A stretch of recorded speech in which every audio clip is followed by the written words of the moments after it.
Thank you. Good afternoon, everyone. I'm Wade Henderson. I'm President and CEO of the Leadership Conference on Civil and Human Rights. And as Michelle introduced me, the Leadership Conference is really the nation's oldest, largest, and we think really the most progressive civil and human rights coalition in the country. We have over 200 national organizations, as we say, working to build an America as good as its ideals. And we stand for the proposition that if you are not working in coalition, you are not practicing politics of success in the 21st century. I'm proud to say that both the Advancement Project and AFT are members of the Leadership Conference, as is NEA. And we have a number of other national groups, all of which you probably know, that are members of the coalition. Now, it doesn't surprise you, I suspect, that I share many of the concerns that Judith has identified with the American education system, broadly defined. But I take a slightly different view about the role of No Child Left Behind, ESEA, the Elementary and Secondary Education Act. Let me get away from word salad to explain what this law does. We have a slightly different view about how the law has operated. I certainly accept the fact that the law of unintended consequences has not allowed us to advance in achieving the level of educational equality that I think all Americans want to see in their school system. At the same time, I don't attribute those problems, for the most part, to No Child Left Behind.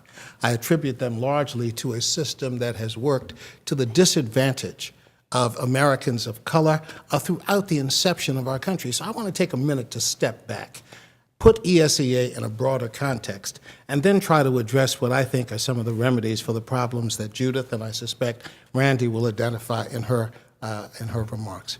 First of all, guys, I begin with the proposition that slavery itself is the indelible stain on American democracy. That no matter what we may say about how we stand for principles of equality in the global space of this country, slavery is the indelible stain on American democracy. The truth is, prior to the Civil War, it was very clear that educating African Americans and others of color were considered violations of the law.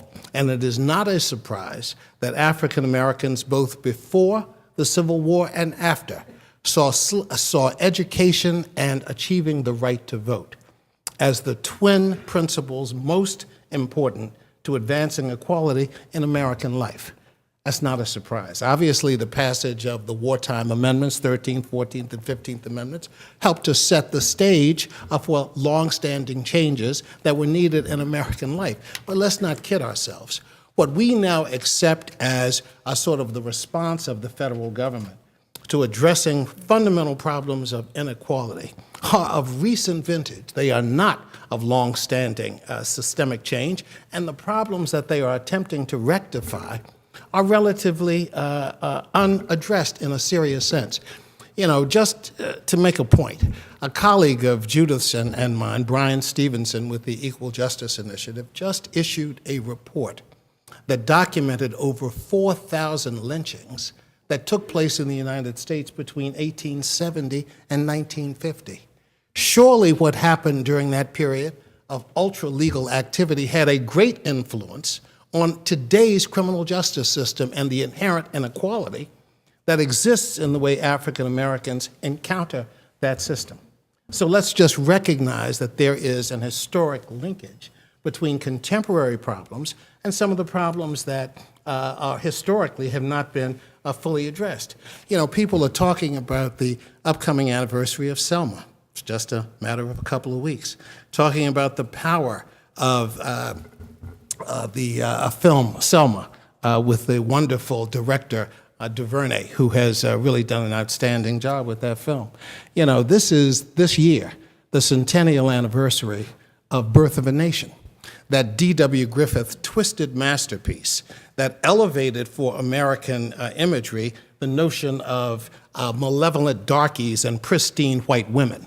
And that was the principle that was established by that film. It was the first film ever shown in the White House by Woodrow Wilson. He described it as like writing history with lightning. That film distorted every notion of African American life for almost a century. Now we have a first African-American president showing the film Selma at the White House and bringing John Lewis in to see the film with his family. Don't tell me things haven't changed over 100 years. Now, I cite that because we're in the context of celebrating some of the great moments in American history. This is the 50th anniversary of the Selma to Montgomery March. It's the 50th anniversary of the Voting Rights Act. Yes, it is the 50th anniversary of the Elementary and Secondary Education Act. It is only the 51st anniversary of Title VI of the Civil Rights Act, which gave us the power to enforce on a federal level the kind of inequality that we see inherent in America's school system. So these are fairly new phenomena. It's the 61st anniversary of Brown versus the Board of Education, which of course established the baseline that we are attempting to achieve in America's education system. But make no mistake about it, No Child Left Behind did not have the ability to address the fundamental inequality in America's education system. And the fact that we do not have a federal right to education, unlike other industrialized countries in the world, has undercut our ability to provide equal educational opportunity in the way that we know is most necessary to achieve the kind of equality that Judith alluded to and that I'm sure Randy will allude to. Let's start with this fact, guys. Most poor kids in the United States, and poverty, by the way, is the one criteria that now unites communities of color, Black, Latino, Asian, and communities of kids with disabilities. It unites them together. The truth is, without some kind of mandatory preschool education of high quality, kids in poverty start off with an inherent inequality that no amount of public education is going to ultimately redress. Most kids start school with now, on average, of about a 15,000 word deficit if you are born in poverty, in contrast to middle-class kids, and you never overcome that. And no one talks about the fact that African Americans may constitute 18% of the preschool enrolled students in the country, and yet they constitute 46% of kids who are expelled from public school. That has, from preschool education. That has nothing to do with No Child Left Behind. It has everything to do with institutionalized racism, unconscious bias, poverty, and other factors that make it impossible to achieve a level playing field for kids of color and poor kids who start school. The fact that there is fundamental inequality in resource allocation for schools is not something that you can blame on No Child Left Behind. Blame that on the failure of states to provide adequate resources for their schools. Here's an example. In New York, let's take New York, a report released just last month found that funding inequities between poor and rich school districts across the state has reached record levels under Governor Andrew Cuomo and has soared 43% in New York City. On average, the 100 wealthiest school districts in New York spend more than $28,000 in the state at local funding per student in 2012. The 100 poorest districts spent closer to $20,000 per student, an $8,000 gap. You can't tell me that $8,000 gap doesn't make a difference. You know as well as I do, in those same districts, the allocation of teachers with more skill, more training, more ability to deal with kids who have not received the benefits of a middle-class lifestyle are skewed. Those teachers generally teach in schools that have a better, quote, more disciplined student population, better resources, and are more attractive because seniority does play a significant part, and these teachers want to be treated with respect. They don't want to be seen as foisted in school districts where they're going to have challenges that go beyond what average schools or teachers rather would face. So my point here is essentially this. There are many, many problems that are collateral to education that have a real impact on the quality of education available to students. But don't blame that on ESEA. Don't blame that on No Child Left Behind. Blame that on a system that lacks the kind of controls and accountability that we think are necessary. Guys, I served as a hearing officer at UDC Law School for a hearing that examined school discipline in Washington, D.C., both in the public system and in the charter school system. And as a hearing officer, I discovered some things that were shocking to me. A kid could be expelled from school, out of school, for up to 10 days without a due process review. That same kid can be suspended repeated times for a total of about 30 days of suspension without having a due process review. I discovered that kids who might be as bright as hell, able to ace every exam, had they been expelled for 30 days, may not have sufficient time in seat in order to graduate from school. Now, don't tell me this Kafkaesque system, which has a significant impact on the quality of education available to students, and in no way is regulated by No Child Left Behind, ESEA, should be ignored, and we should focus our attention only on the federal law. Now, let me be very clear. I believe in a federal right to education. I think the Supreme Court's decision in San Antonio versus Rodriguez, a 1973 Supreme Court decision that found that education was not, I repeat, not a fundamental constitutional right, needs to be overturned. I think the way you overturn that is to demonstrate that states that have constitutions that lift up high quality, equal educational opportunity should live up to that commitment. And in those states without that established constitutional principle, we should establish the fact that there is a federal interest that trumps the ability of the state to have sole control over its educational system. Until we challenge the fundamental restrictions of states' rights principles as applied to education, we'll never be able to get beyond the superficial in terms of having impact on the quality of public education available. Now, let me give you an example of the problem. Kansas, the state of Kansas, has a governor, Sam Brownback. Sam Brownback served in the National Senate, in the Senate of the United States. He was Kansas's representative. Sam Brownback sees himself as a fundamental Christian and promotes fundamental Christian ideology.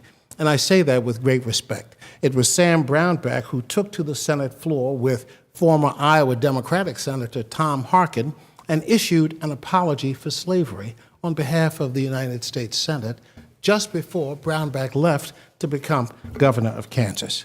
Great move.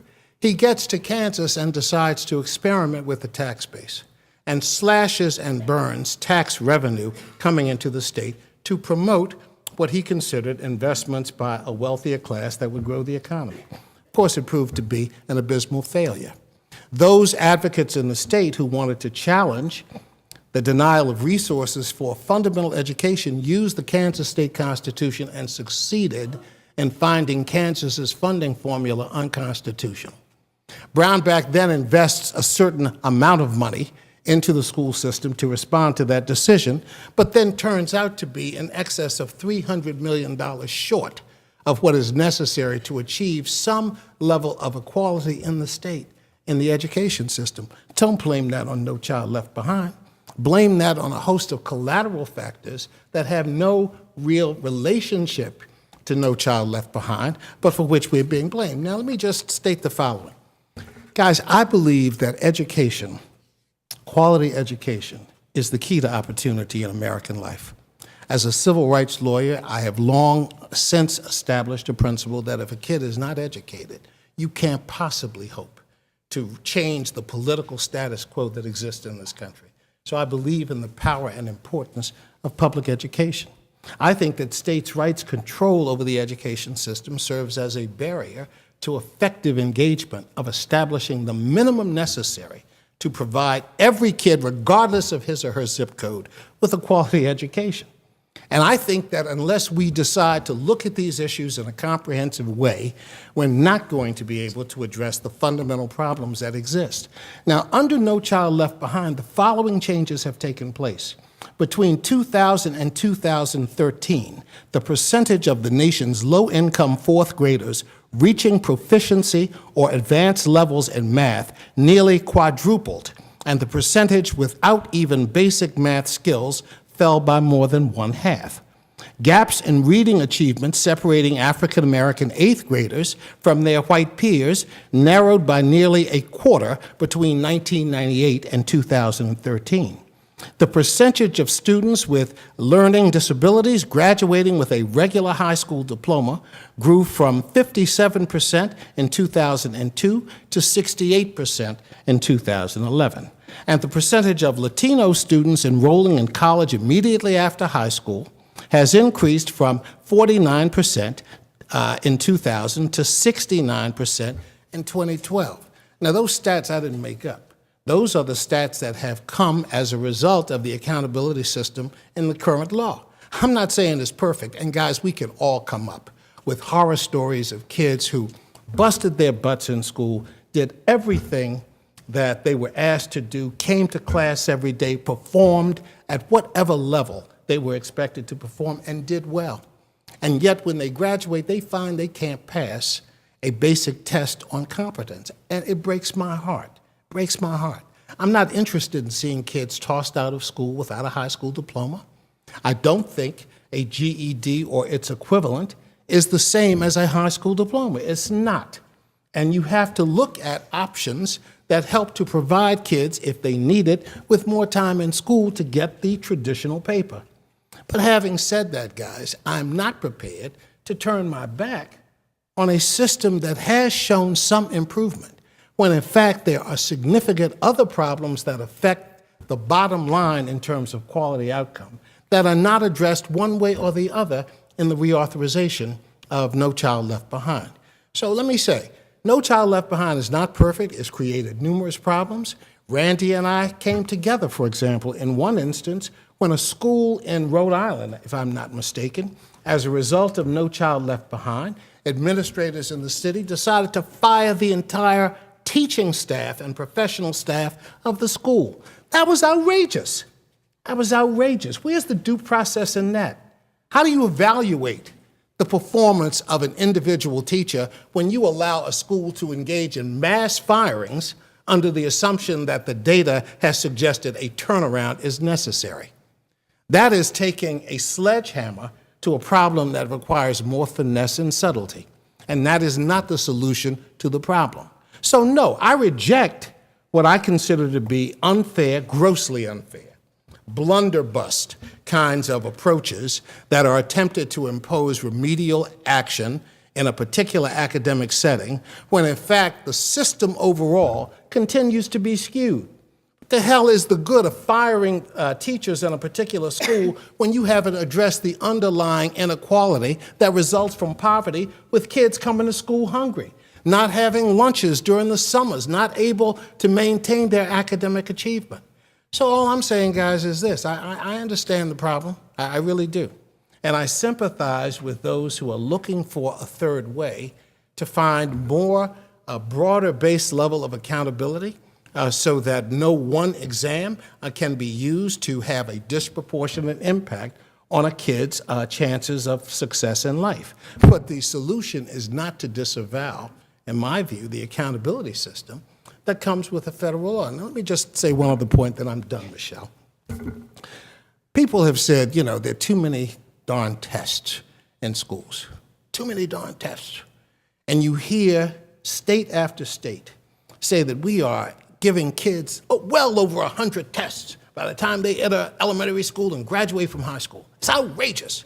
Damn right it's outrageous. I didn't ask you to do that. No Child Left Behind requires 7 tests, guys. 3rd through 8th grade, once in high school, and that's it. You have tests that, yes, have accountability. And I'm not saying the tests, are inherently fair. I am saying, however, that the tests have to be validated to achieve the purpose for which they are being given. I am saying that when you misuse the results of a particular instrument, which is finely tuned to make some assessment and prediction, and then you take that instrument and misapply it for other kinds of determinations, in my view, that's wrong. Having said that, I do think schools and states have an obligation to review the totality of their testing regime and recognize that there has to be a distinction between what the federal government requires and what the states may impose. And lastly, let me say, guys, there are all kinds of proposals out here that pose a real threat to the equality principle that we hope will be established by virtue of this law. The notion that money provided under Title I of the Elementary and Secondary Education Act, which is supposed to be targeted resources for the poorest of the poor, could be misused and made portable such that that money could be used to subsidize wealthier communities and wealthier students is inherently wrong. We're going to challenge and oppose the portability principle that has been promoted in this reauthorization of No Child Left Behind. We're also going to oppose what is argued as the new needed flexibility that states must have to implement these principles in ways that are inherently fair to their students. Guys, I saw what happened when the Secretary of Education, whom I respect greatly, issued waivers to various states to avoid some of the accountability requirements in No Child Left Behind. There were roughly over 4,000 schools that had been identified as problem schools prior to the grant of these waivers to individual states, to 16 states. If you think those schools got any kind of special attention during the period in which a waiver existed, I got a bridge in Brooklyn to sell you guys. That just doesn't happen. People don't spend money, whether it's state money or federal money, without some mandate and accountability provision that will follow. And the principle that you can take federal dollars and spend them casually as you deem appropriate is not a principle I'm prepared to reinforce. I'm not prepared to accept that. I think it's unfair. And I also think that if you're talking about really giving kids an opportunity, and you're talking about trying to provide meaningful opportunity, don't kid them, don't bullshit yourselves. Give them some sense of standards that are going to be universally recognized as having inherent value. I'm not saying that you penalize kids because, they happen to be less advantaged than others, and you're going to impose some standard that they can never achieve. I'm not for that. But I am for using standards, higher standards, as a way both of giving kids aspirational goals to shoot for academically, but more importantly, to hold states accountable for what they fail to do in spending resources. Now, I'll give you one last example. I know I've said this 3 times. I'm going to give you one last example, I promise, and then I'm done. In 1959, after the Supreme Court decision in Brown, states didn't just roll over and do the right thing because it was the right thing to do. No, they didn't roll over for that purpose. They, in fact, adopted, in many instances, plans called massive resistance, where states said, to hell with the Supreme Court, make us do it. Make us do it. So, in Virginia, Prince Edward County, Virginia, a small little county virtually no one has heard of, all right? Prince Edward County, Virginia, in 1959, decided to close all of its schools. The notion behind that is that the Supreme Court didn't say states had to provide an education. They said if you provided an education, it needed to be equal in nature. That's what Brown said. Didn't say you had to do it. So Prince William said, to hell with that, we're going to close all the schools. And then they adopted a set of white academies that were paid for with state money. Now, I look at schools, and I know people are going to kick me for this, and so I may have to be prepared to retract it later. But right now, let me just say this. I look at Wisconsin, where you have publicly funded voucher systems, where kids are creamed to determine who's going to be in a particular school. And that is the use of state money in its entirety to fund a system that has inherent elements of discrimination built in. In my judgment, when states are given flexibility to evade federal law, they will do so.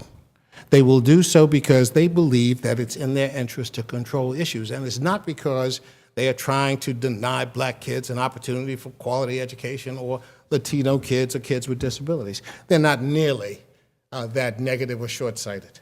They take the position that these expenditures are necessary, but they're not investments. And they don't see their future being tied to the quality of product they produce in their public school system.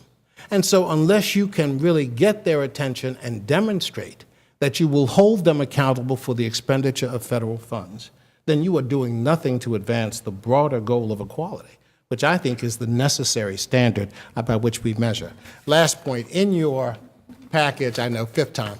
Last point, in your package there is a letter signed by 34 national organizations, civil rights groups primarily, that establish a set of principles that we think are necessary to provide quality education in a reauthorization under No Child Left Behind, under the Elementary and Secondary Education Act.